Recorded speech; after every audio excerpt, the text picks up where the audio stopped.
let's start this question. So this question says, can a quantity have dimensions but still have no units? क्या कोई ऐसी quantity है जिसके dimension है लेकिन उसके पास यूनिट नहीं है? ठीक है, तो ये आपका क्वेश्चन है। देखिए बच्चों, इस क्वेश्चन का जो आपका की कॉन्सेप्ट है, इस क्वेश्चन का की कॉन्सेप्ट क्या है? ये आपका क्वेश्चन आपका डायमेंशन एनालिसिस पर बेस्ड है। ठीक है, इसका हम की कॉन्सेप्ट लिख सकते हैं, this question is based on our dimensional analysis. ठीक है, ये आपका डायमेंशनल एनालिसिस पर बेस्ड है।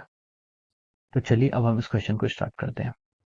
तो देखिए, इस क्वेश्चन पर बोला गया कि can a quantity have dimension but still have no units? तो उसका आंसर आएगा no, a big no.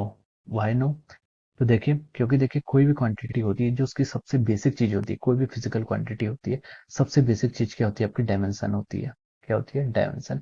Dimension और डायमेंशन के बाद ही क्या आती है? आपकी यूनिट्स आती है। ठीक है, डायमेंशन डायमेंशन के बाद ही आपकी यूनिट्स आती है। डायमेंशन क्या होती है? आपकी डायमेंशन आपकी ये बताती हैं कि कोई क्वांटिटी है, वो मास पर कैसे डिपेंड कर रहा है, वो लेंथ पर कैसे डिपेंड कर रहा है, वो टाइम पर कैसे डिपेंड कर रहा है। ये आपकी डायमेंशंस के दिखे देती हैं, डिपेंडेंसी देती है। ठीक है, अगर कोई मास पर डिपेंड ही नहीं करता है, जैसे वेलोसिटी, तो वहां पर हम ए की पावर हम जीरो लिख लेते हैं, मतलब मास से इंडिपेंडेंट है।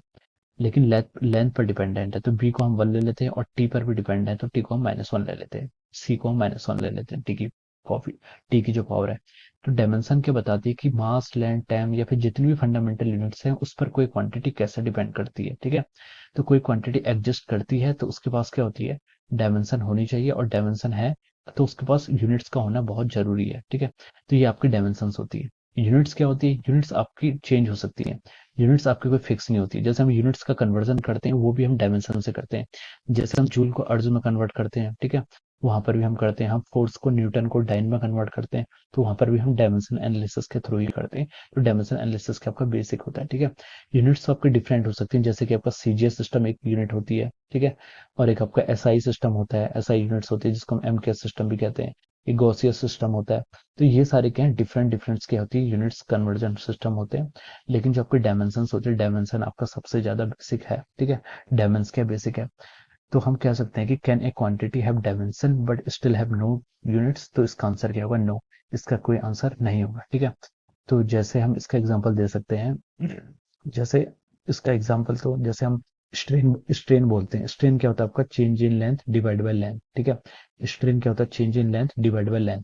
तो देखिए, ये क्वांटिटी क्या है आपकी? इस क्वांटिटी की क्या है? ये आपकी क्या है? ये एक रेशियो है। रेशियो है तो इसकी कोई इसकी क्या होगी?